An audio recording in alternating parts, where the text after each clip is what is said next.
What's up everyone? Welcome back to the channel. I hope मेरे सब बच्चे एकदम मस्त होंगे और अच्छे से पढ़ाई कर रहे हैं, रिवाइज करते हैं अपने लेक्चर्स। बच्चों, ये लेक्चर नंबर 73 है इस वीडियो सीरीज का। हम डेथ ऑफ पार्टनर पे पहुंच चुके हैं।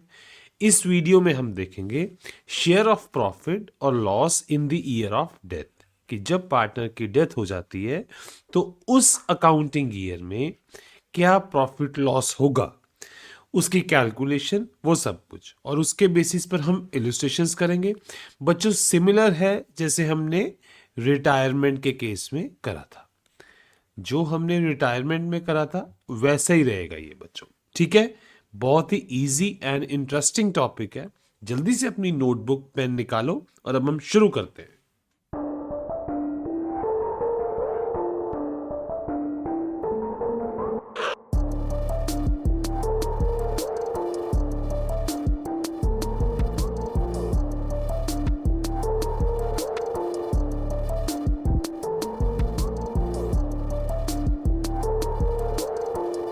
क्या होता है बच्चों, जब भी किसी पार्टनर की डेथ होगी, मैं आपको सारी थ्योरी बता देता हूं एक बार से।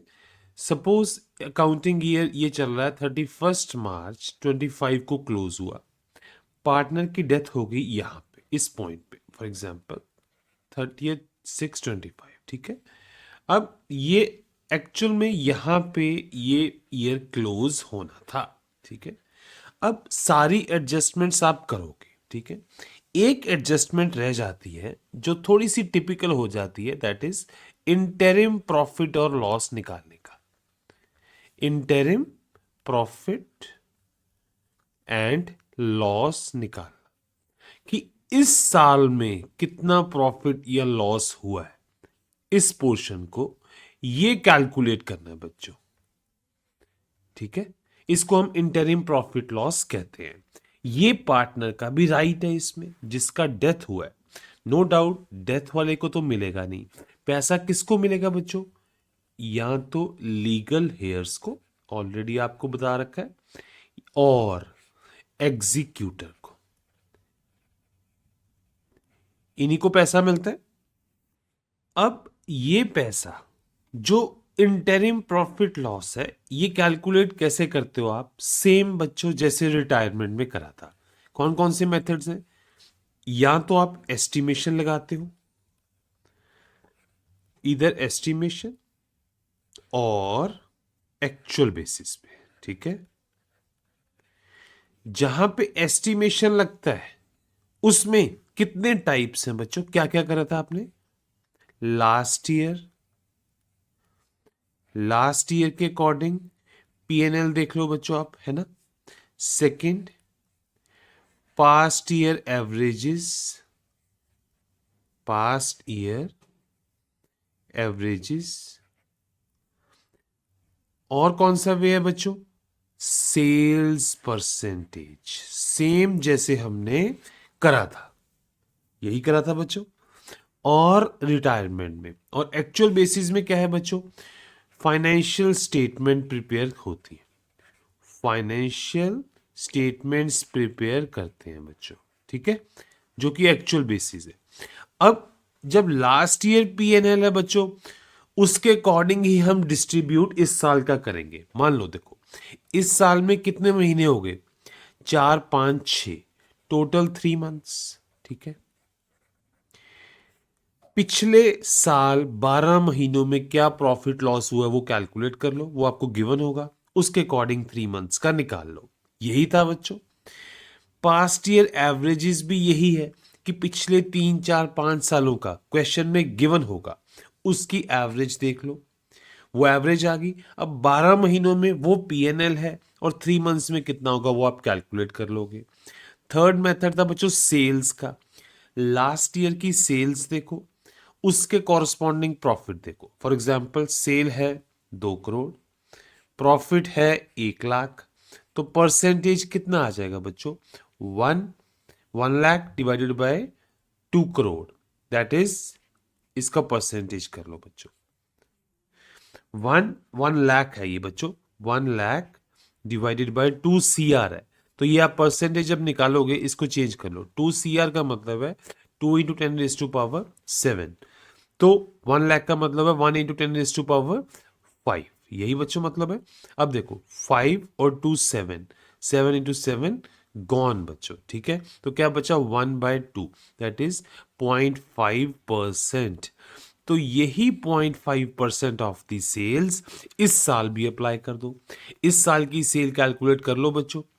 इस साल की सेल ऑफ दिस ईयर वो तो आपको पता लग जाएगी तब तक, तो उसका 0.5% कर लो, आपका सिंपल हो जाएगा, ठीक है। इसी तरीके से बच्चों हम करते हैं कि जो इंटरिम प्रॉफिट लॉस कैलकुलेट होगा वो ऐसे ही होगा, ठीक है। देन बात आ जाती है जर्नल एंट्रीज की, ठीक है। वो मैंने आपको ऑलरेडी बता रखी है।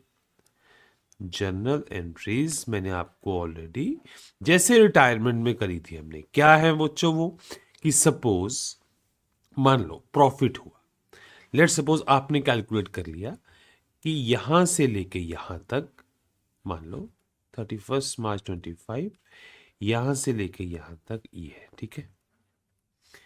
प्रॉफिट हुआ टोटल मान लो 3 करोड़, ठीक है।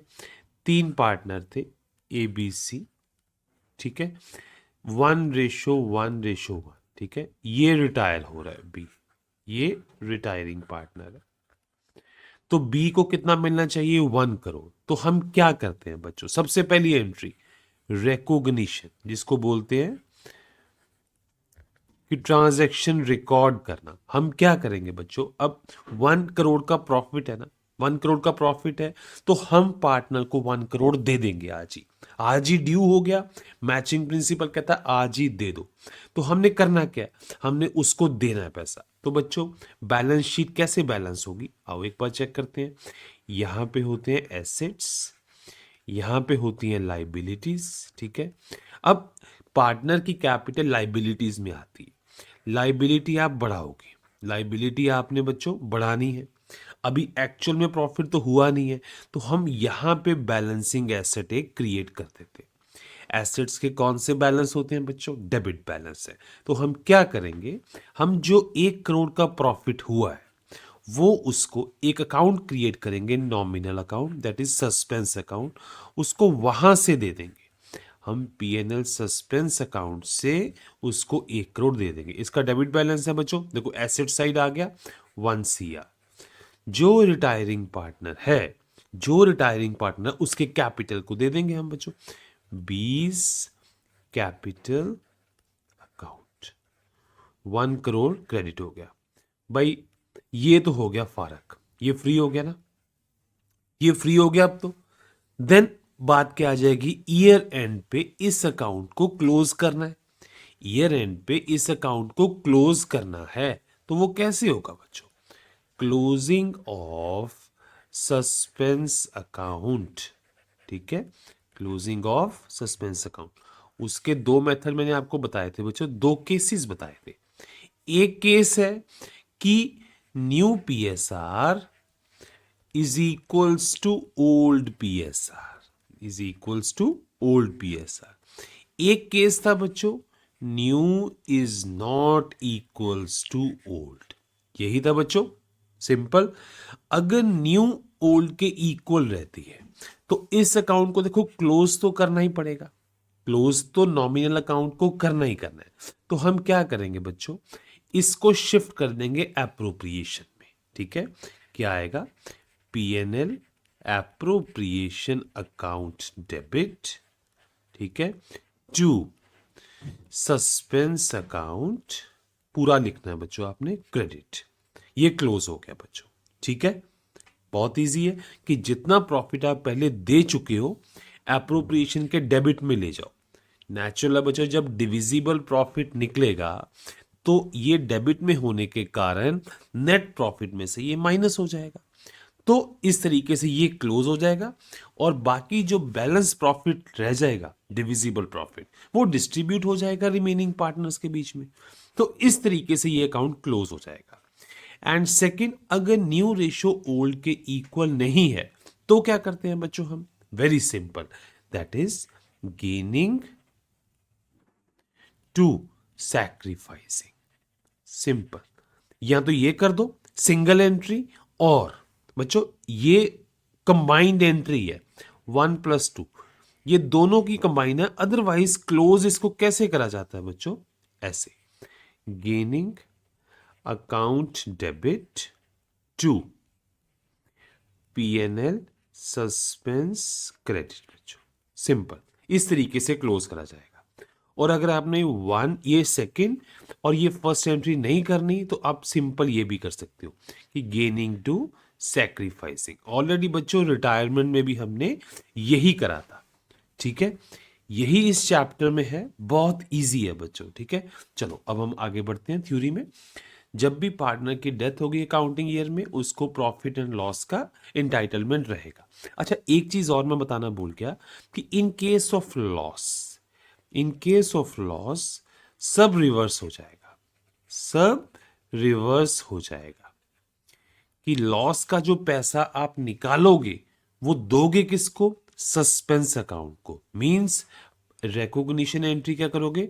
Partner capital account debit to suspense account credit, simple. और बाद में इसको क्लोज करने के लिए इसको डेबिट करा जाएगा। तो क्या ऑप्शन है कि बच्चों अगर पीएसआर नहीं चेंज होती तो suspense account debit, simple, to, अगर रेशियो नहीं चेंज होती तो एप्रोप्रिएशन अकाउंट को क्या करोगे बच्चों आप? क्रेडिट।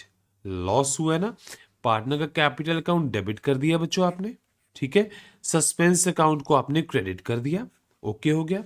अब जो सस्पेंस अकाउंट है उसको क्लोज करना है आपने, पहले क्रेडिट था अब डेबिट करना पड़ेगा।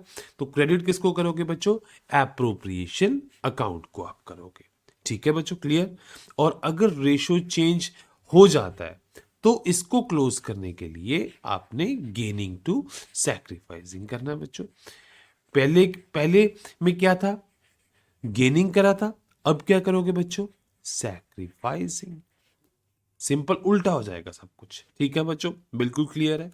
चलो अब हम देखते हैं कि the profit loss is called as interim profit loss, और उसको डिटरमाइन करने के लिए एक एस्टिमेशन बेसिस है और एक्चुअल भी है। फाइनेंशियल स्टेटमेंट्स प्रिपेयर भी कर सकते हो, एस्टिमेशन भी कर सकते हो बच्चों। और अगर पीएसआर सेम रहता है, चेंज नहीं होता, रिकॉग्निशन एंट्री आप इस तरीके से करते हो प्रॉफिट के केस में, PNL suspense account debit, asset create कर दिया, बैलेंसिंग एसेट, ठीक है, आपको बताया था, और पार्टनर को पैसा दे दिया, उसका कैपिटल अकाउंट क्रेडिट कर दिया, और जो ईयर एंड पे इसको एप्रोप्रिएशन में ट्रांसफर कर देते हैं। सिंपल है बच्चों। अच्छा, और अगर लॉस होगा तो उल्टा चल पड़ेंगे। कैसे? पार्टनर के कैपिटल अकाउंट से पैसा निकाल लिया, जो डेबिट है, जो रिटायर हो रहा उसके अकाउंट से पैसा निकाल दिया और सस्पेंस में क्रेडिट कर दिया बच्चों, सिंपल है। और ईयर एंड पे इसको क्लोज करने के लिए इसका बैलेंस एप्रोप्रिएशन में हमने बच्चों ट्रांसफर कर दिया।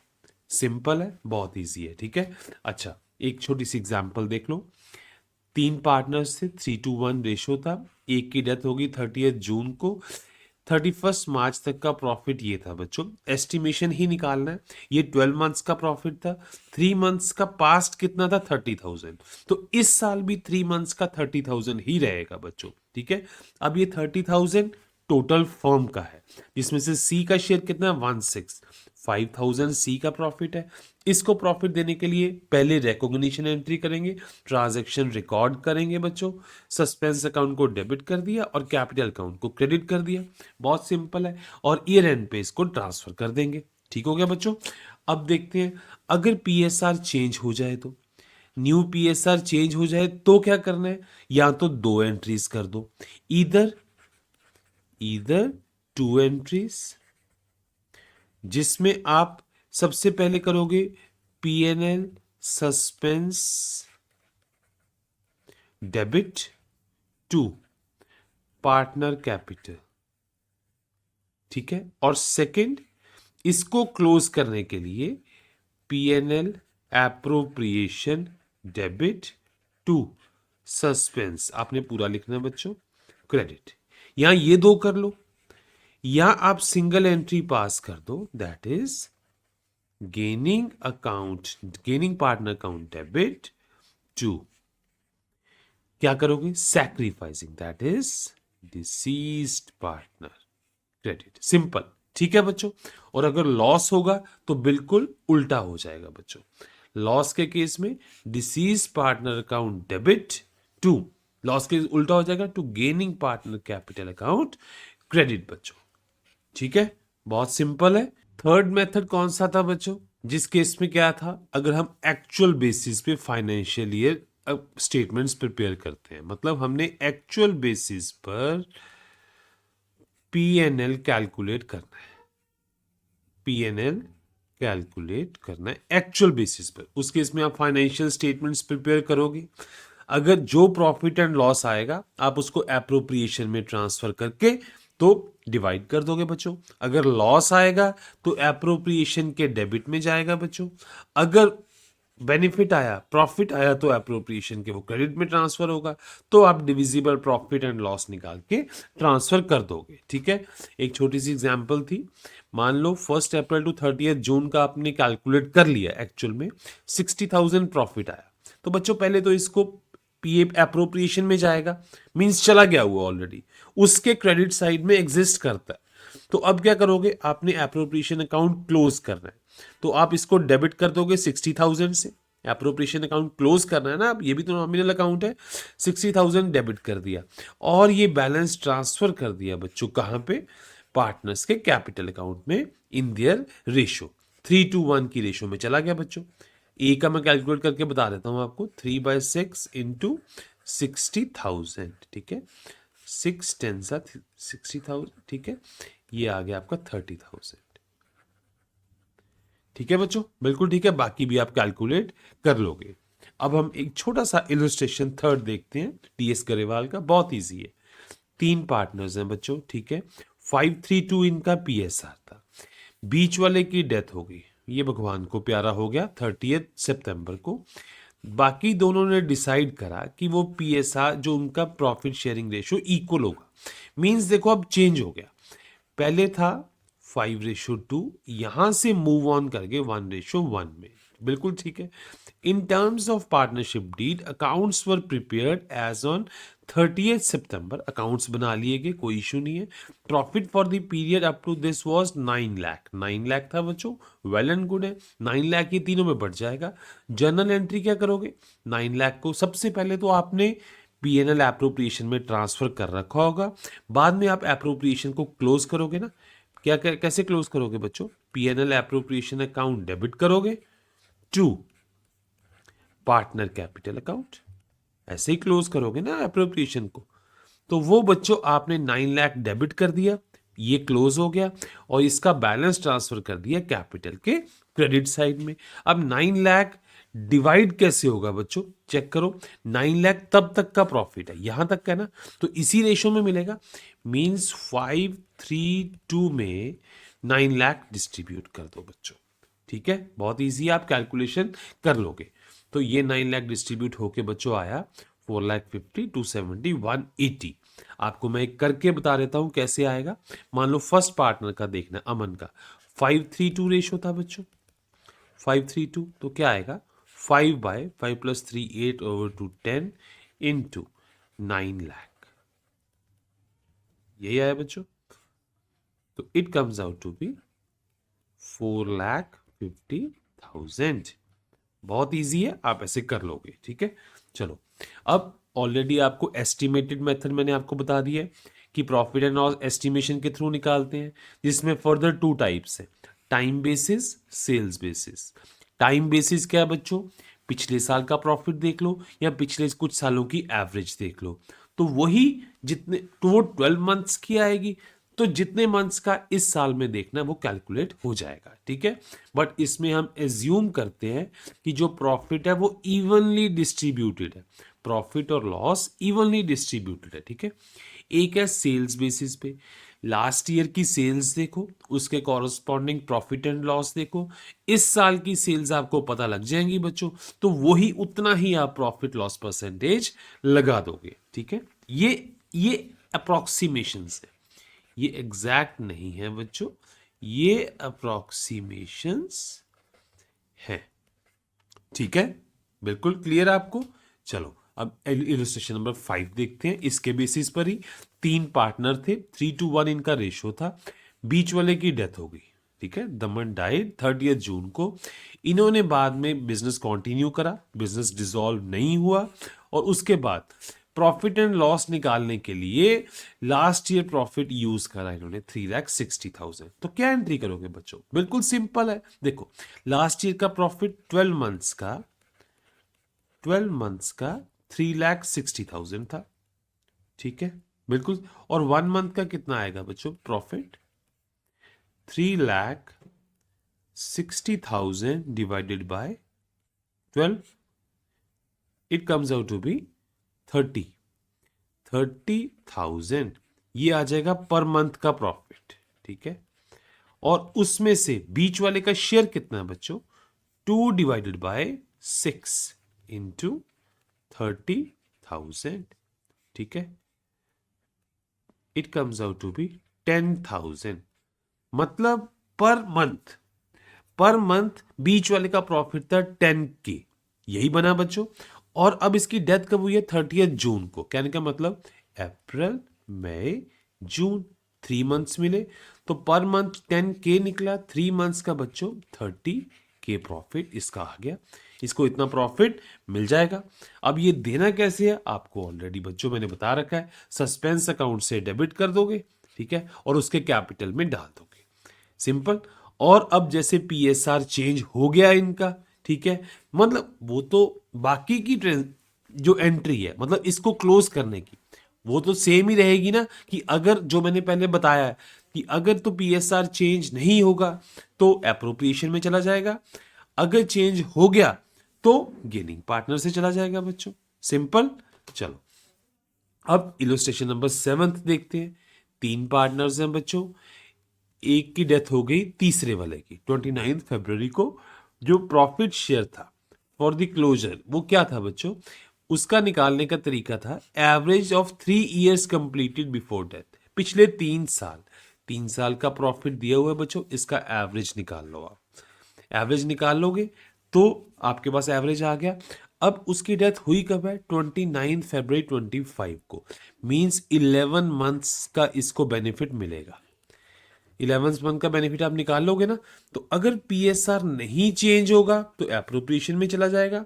अगर पीएसआर अब चेंज हो गया बच्चों, पीएसआर चेंज हो गया तो गेनिंग पार्टनर से चला जाएगा। चलो अब करके देखते हैं बच्चों।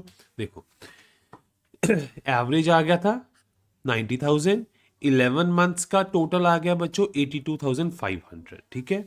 अब इनका पीएसआर इक्वल है, ठीक है। अगर तो गिवन है तो वेल एंड गुड, नहीं गिवन तो इक्वल मान के हम चलेंगे, ठीक है।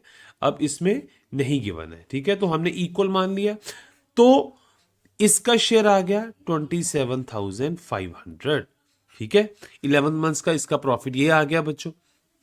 अब अगर तो सेम पीएसआर है तो ये एप्रोप्रिएशन में चला जाएगा, डिफरेंट है तो गेनिंग टू सैक्रिफाइसिंग भी कर सकते हो आप, या आप पीएनएल सस्पेंस को क्लोज करने के लिए सीधा गेनिंग से भी कर सकते हो, सेम ही आएगा, ठीक है। गेनिंग रेशियो निकाल लिया बच्चों आपने, ये सेकंड के लिए निकाल रहे हो आप, ये इसके लिए, ठीक है, यहां पे यूज आएगा इसका।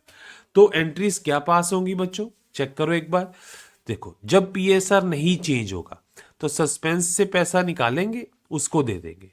अगर पीएसआर चेंज हो गया तो कंबाइंड एंट्री आप सिंगल भी कर सकते हो, जरूरी नहीं है सस्पेंस की, सिंगल भी कर सकते हो, that is gaining to sacrificing. ये कर दी। अब ये किस में डिस्ट्रीब्यूशन आएगा? जो गेनिंग रेशो में बच्चों, ठीक है। आई होप ये बिल्कुल आपको क्लियर होगा। चलो आगे चलते हैं, सेकेंड केस देखते हैं। व्हेन शेयर ऑफ प्रॉफिट और लॉस इज एस्टिमेटेड, ठीक है, उसके केस में क्या आएगा? सेम ऑलरेडी आपने कर दिया है, टाइम बेसिस, टर्नओवर बेसिस। हमने वही पहला कराया बच्चे, जो हमने पहला एग्जांपल यही देखा ना कि टाइम बेसिस के ऊपर हमने करके देखा कि एवरेज निकाला है, और सेकंड था टर्नओवर बेसिस के ऊपर, ठीक है ना। टाइम बेसिस का हमने ऑलरेडी कर ही लिया बच्चों कि हम एज्यूम करेंगे यूनिफॉर्म डिस्ट्रीब्यूशन है, लास्ट ईयर का प्रॉफिट देखेंगे या पिछले कुछ सालों की एवरेज देखेंगे, तो उसके कॉरस्पॉन्डिंग हम निकाल लेंगे, ठीक है। ये हमने ऑलरेडी कर लिया बच्चों। लास्ट ईयर का प्रॉफिट 24,000 था, 2 मंथ्स के बाद डेथ हो गई, 2 मंथ्स का शेयर 1200 आया, तो आप उसका निकाल, यही उसका शेयर होगा बच्चों, ठीक है, एवरेज करके भी देख लिया हमने, लास्ट ईयर का भी करके देख लिया, एवरेज करके भी देख लिया। ये एवरेज मेथड है बच्चों, सेम है ना, ऑलरेडी हमने कर लिया।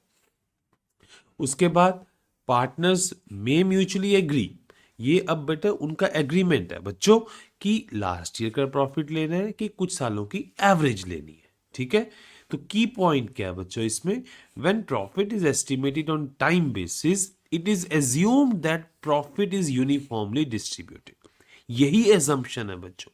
देखो आप क्या करते हो, आप 2 महीने का निकालते हो, ठीक है, तो वहां से आप मतलब आपने देखो 12 महीने का जो प्रॉफिट था, सपोज 12 महीने का था 2 करोड़, तो वहां से आपने 1 महीने का निकाल लिया।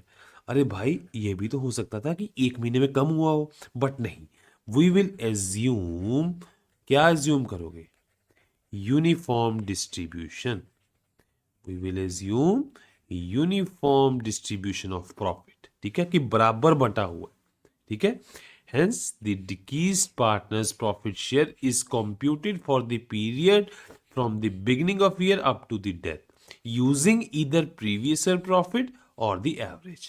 जो लास्ट ईयर का देखना है आप, या लास्ट ईयर की एवरेज देख लो, या पिछले कुछ सालों का आप एवरेज निकाल लो बच्चों, ठीक है। और सेकंड मेथड कौन सा था एस्टिमेशन में, टर्नओवर बेसिस पे, वो भी मैंने आपको करा दिया है कि लास्ट ईयर की टर्नओवर देखो, उसका प्रॉफिट देखो, तो जितना परसेंट आएगा इस साल भी उतना परसेंट ही लगेगा बच्चों, ठीक है ना, ऑलरेडी ये कर लिया। तो अब उसमें करना क्या, टर्नओवर के लिए आपको क्या क्या चाहिए होगा, पिछले साल की सेल, इस साल की भी सेल जब डेथ हुई है, पिछले साल का प्रॉफिट। इसमें क्या एज्यूम करोगे कि जितना पिछले साल का प्रॉफिट परसेंटेज था उतना ही इस साल का भी रहा है, ठीक है, ये आपकी एजम्पशन रहेगी बच्चों। जब भी एस्टिमेशन लगाते हो आप, जब भी आप एस्टिमेट करते हो तो आपको एज्यूम्स करना पड़ता है, कुछ एजम्पशंस रखनी पड़ती है, वो एजम्पशंस नॉर्मली यूनिफॉर्मिटी की ही आएंगी, ठीक है। चलो अब स्टेप्स फॉर एस्टिमेशन क्लियर है इस केस में, सेल्स पता है, प्रॉफिट पता है, प्रॉफिट परसेंटेज निकल जाएगा बच्चों, तो इस साल का निकालना है तो सेल्स पता होगा, वही प्रॉफिट परसेंटेज निकाल लो, तो आपका प्रॉफिट परसेंटेज एस्टिमेटेड प्रॉफिट निकल जाएगा, ठीक है। अब छोटा सा इलस्ट्रेशन करके देखते हैं। 3 पार्टनर्स थे बच्चों, 2:1 रेशियो है, बीच वाले की डेथ होगी 30 जून, मींस अप्रैल मई जून 3 महीने बाद, 3 महीने का कंसिडरेशन है, ठीक है। सेल्स पिछले साल की कितनी थी, 3 लाख, इस साल सेल हुआ 30 जून तक 1 लाख का, ठीक है। अब पिछले साल का प्रॉफिट था 30,000, मींस देखो 30 के प्रॉफिट हुआ पिछले साल 3 लाख पे, 3 लाख सेल, दैट इज, इसका मतलब प्रॉफिट परसेंटेज है कितना, प्रॉफिट परसेंटेज कितना निकलेगा बच्चों, 30,000 divided by 3 lakh, that is 10/5 into 100, ठीक है, 455, तो ये आ जाएगा आपका 10%। तो वही बच्चों इस साल भी लगा दोगे आप सेल्स का, सेल 1 लाख हुई, 10% कितना आ जाएगा, 10K बच्चों, ठीक है। तो ये निकल के आ जाएगा, बहुत सिंपल है, ठीक है। ये प्रॉफिट कितना आ गया बच्चों, टोटल 10,000 आ गया। अब उसमें से बी का शेयर कितना आएगा, 2/2 + 2, ठीक है, 5, तो that comes out to be 4,000, B का शेयर आ गया। सिंपल है, बहुत इजी है बच्चों, ठीक है। चलो इसी से एक एग्जाम्पल देख लेते हैं, और एक पार्टनर की डेथ हुई 1 जून को, 2 महीने कितना, अप्रैल मई 2 महीने की बात ही बची, पिछले साल की सेल कितनी थी, 12 लाख, प्रॉफिट कितना था, 2,40,000, तो प्रॉफिट शेयर 1/4 आ गया, इस साल की सेल ये है, तो आप निकाल लोगे बच्चों, जितना प्रॉफिट परसेंटेज था 20% पिछले साल, इस साल भी 20% ही लगेगा, तो 60,000 आ गया टोटल। उसमें से जिसकी डेथ हुई है उसका शेयर 1/4 था, तो उसका प्रॉफिट बना बच्चों 15,000। जितना प्रॉफिट निकल गया, अब इसको जब देना है पार्टनर को तो जनरल एंट्री तो वही रहेगी, सस्पेंस में पैसा डाल दोगे और पार्टनर को दे दोगे, और बाद में जब सस्पेंस को क्लोज करना है तो 2 केसेस हैं, अगर पीएसआर चेंज होगा तो गेनिंग से दोगे, अगर नहीं चेंज होगा तो आप इसको एप्रोप्रिएशन में ट्रांसफर कर दोगे बच्चों, ठीक है। अच्छा ऑल्टरनेटिवली अगर फर्म लॉस आता है तो उल्टा हो जाएगा बच्चों। अगर पिछले साल भी लॉस था, इस साल भी लॉस ही देना पड़ेगा आपको, ठीक है। अगर पिछले साल लॉस था सेल्स पर, तो इस साल भी एज्यूम करेंगे कि लॉस ही होगा। इनफैक्ट ऑन रियलिटी प्रॉफिट भी हो सकता है, बट हमारी एजम्पशन लॉस की ही रहेगी, ठीक है। चलो, अब की पॉइंट क्या आ जाएंगे। When profit is estimated on turnover और sale basis, profit is assume to accrue in proportion to sales. Yes, कि मतलब जितना प्रॉफिट परसेंट है वो लास्ट ईयर का और इस साल का सेम ही है, ये हमारी एजम्पशन है। तो जिसकी डेथ हुई है उसका शेयर कैसे निकलेगा। सेल्स पता होंगी बच्चों, तब तक की सेल्स पता है, उसका प्रॉफिट परसेंटेज निकाल लो।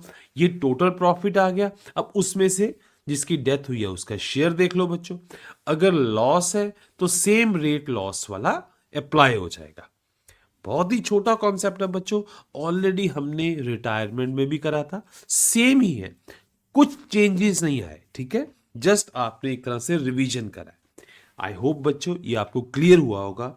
कोई डाउट रह जाए, भाई आपका बैठा है इधर, कमेंट सेक्शन में आपने पूछना है, आपको तुरंत उसका जवाब मिलेगा। और अगर वीडियो आपको वैल्यूएबल लगा है तो अपने फ्रेंड्स एंड फैमिली के साथ ज़रूर शेयर करना है, सो दैट वो भी इस वैल्यूएबल कंटेंट का बेनिफिट उठा सकें। और चैनल को सब्सक्राइब करना है, वीडियो को लाइक एंड शेयर करना है। इसी से बच्चों हमारा मोटिवेशन बना रहता है। Thank you so much. अब मिलते हैं नेक्स्ट वीडियो में।